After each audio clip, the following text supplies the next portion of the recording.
स्वागत है आप सभी का मेरी YouTube channel stock market helper में। तो आज हम बात करने वाले हैं आईआरएफसी यानी Indian railway finance corporation limited के बारे में।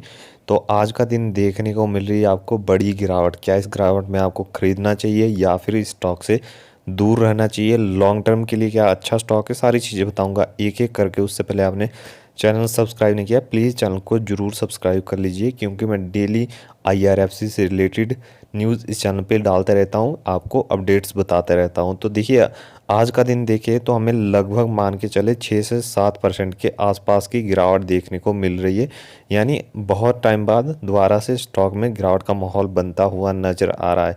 देखा जाए तो देखिए 5 दिन में हमें कितना किस तरह का माहौल देखने को मिला। देखो आप तो 5 दिन में देखिए स्टॉक ने लगभग मान के चलो आप 10% के आसपास के पॉजिटिव रिटर्न दिए। देखिए एक 5 दिन में देखिए 10% के रिटर्न बहुत ही ज़्यादा होते हैं मेरे हिसाब से। तो बहुत अच्छे रिटर्न दे दिए इसने 5 दिन में ही। और देखो आप 1 मंथ में यानी एक महीने में देखो आप तो 45%, यानी जिन्होंने 1 लाख लाया था उनका लगभग 1,45,000 यहाँ पे बन चुका। कितने एक मंथ में देख सकते हैं आप कितने बेहतरीन रिटर्न दिए हैं स्टॉक ने।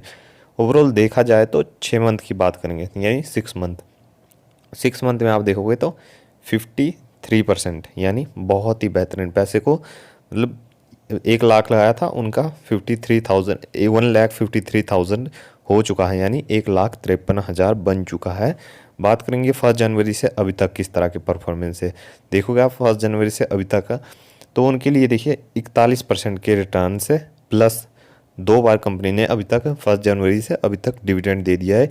यानी मान के चलते हैं कि उनके भी अच्छे खासे रिटर्न्स बन चुके हैं जिन्होंने 1 जनवरी से अभी तक होल्ड करके रखा है। देखिए लॉन्ग टर्म में जिन्होंने यहाँ नीचे के लेवल्स पे होल्ड किया था 19% के आसपास, तो उनके लिए बहुत ही ज़्यादा रिटर्न्स अभी भी उनके पोर्टफोलियो में बने हुए हैं। जो लॉन्ग टर्म के इन्वेस्टर हैं उनके लिए तो चलो ये स्टॉक बहुत ही बेहतरीन बन चुका है और आगे भी बनाएगा।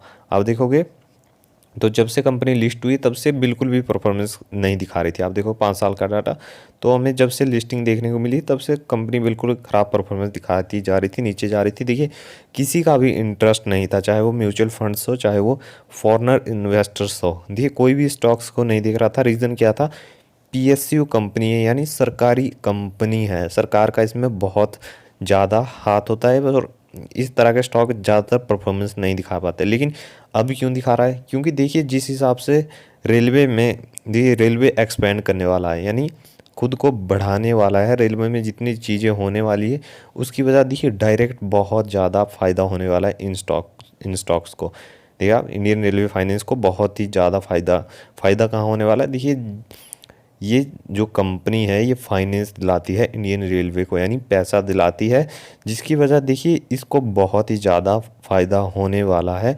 आने वाले टाइम में इसके जो रेवेन्यूज़ होने वाले हैं वो बूस्ट होने वाले हैं। प्लस देखोगे आप तो रेवेन्यू का बूस्ट होने का क्या फ़ायदा होता है? तो देखोगे तो कंपनी जितने ज़्यादा पैसे कमाएगी उतना ही ज़्यादा डिविडेंड भी बांटेगी अपने शेयर होल्डर को। तो देखिए लॉन्ग टर्म में तो ये आपको चाहे डिविडेंड से हो चाहे रिटर्न से हो वैसे माला माल करने वाली है। मतलब बहुत आपका पैसा बनने वाला है इस स्टॉक में, पर बनेगा लॉन्ग टर्म में। देखिए शॉर्ट टर्म वालों के लिए तो आज देखिए आप आज का दिन ही लगभग 7% की गिरावट देखने को मिल गई। देखिए आप देखोगे तो 7% की बहुत ही बड़ी गिरावट आज का दिन देखने को मिली।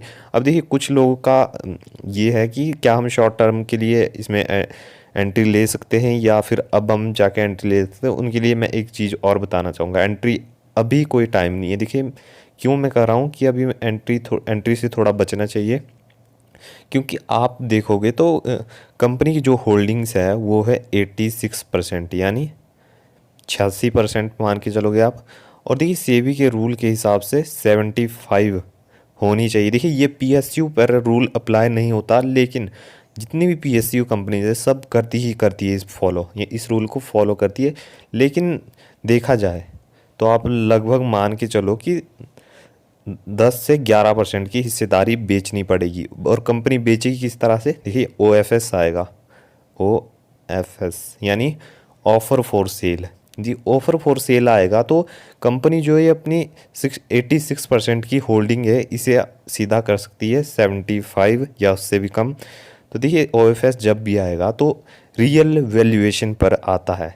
यानी रियल वैल्यूएशन आपको पता है कंपनी की जिस हिसाब से शेयर प्राइस बढ़ रहा है उस हिसाब से वैल्यूएशन भी बढ़ती जा रही है। तो देखोगे आप तो जिस हिसाब से हमारा जो आईपीओ है जिस प्राइस पे यानी 25-26 रुपए के आसपास आईपीओ हमारा आता हुआ नज़र आया था हमें, ठीक है। मान के चलते हम 26 रुपए या 25 रुपये इसी के आसपास है, मानते हम OFS भी इसी प्राइस पे आता है। तो देखिए ये शेयर लुढ़कता हुआ दोबारा से इसी दाम पे आने वाला है। देखिए आपको ये बात थोड़ी चुभेगी लेकिन ये सही में रियल बात है। वैसा आएगा तो ये अगर कंपनी लाती है 26 या 25 रुपए के प्राइस पे तभी बात है, ठीक है। अगर अच्छी वैल्यूएशन पे लाती है यानी इसी वैल्यूएशन पे लाती है 32 रुपये 30 रुपये या 35 रुपये 40 रुपये के आसपास तो कोई दिक्कत नहीं है। लेकिन नीचे के दामों पे अगर OFS आता है, ऑफर फॉर सेल आता है, तो देखिए आपको दोबारा से ये शेयर नीचे आता हुआ नज़र आ सकता है। तो अभी मेरे हिसाब से आपको एंट्री से बचना चाहिए, ठीक है। क्योंकि देखिए अभी जिन्होंने 19 रुपये पर एंट्री ली थी पहले के टाइम पे जब गिरा था स्टॉक, उनके लिए तो चलो कोई दिक्कत नहीं है, वो तो एंजॉय करते रहे, उनके लिए तो डिविडेंड भी बनते रहेंगे और साथ में रिटर्न्स उनके पोर्टफोलियो में रहने वाले हैं। देखिए उनके लिए तो खुशखबरी है। जिन्होंने अभी फ्रेश एंट्री के बारे में सोच रहे हो तो मैं आपको बताता हूँ कि थोड़ा रुकिए, थोड़ा इंतज़ार करिए। देखिए OFS जैसे आता है 75% तक होल्डिंग कम होती है, वैसे ही आप कंसीडर कर सकते हो, अच्छे तरीके से थोड़ा बहुत उठा सकते हो, लेकिन उसमें भी आपको थोड़ा ध्यान रखने की ज़रूरत है। देखिए ऊपर के लेवल्स पे आपको बचना है बाइंग से, तो नीचे के लेवल्स पे जब भी शेयर आए, देखिए लॉन्ग टर्म के लिए अगेन कहना चाहूँगा, लॉन्ग टर्म के लिए मल्टी बैगर शेयर है, लाखों का करोड़ों करेगा, ठीक है, इतना तो बात क्लियर है। लेकिन एक ही दिक्कत है, वो है 86% की होल्डिंग, यानी जो प्रमोटर्स की होल्डिंग है। अब कुछ बुद्धिजीवी बोलेंगे कि PSU पर ये रूल अप्लाई नहीं होते, जो सेबी का रूल है 75% की होल्डिंग मेंटेन करनी पड़ती है प्रमोटर। लेकिन आप जितनी भी PSU कंपनीज देखेंगे, ठीक है, उस सभी 75 से नीचे ही है, यानी वो फॉलो करती है इस रूल को। तो ये भी करेगी आने वाले टाइम में, आपको OFS आता हुआ नज़र आएगा। तो आपको टेंशन लेने की बात नहीं, क्योंकि रियल वैल्यूएशन पर ही हमें OFS देखने को मिलेगा, नीचे के दामों पर ही OFS आएगा।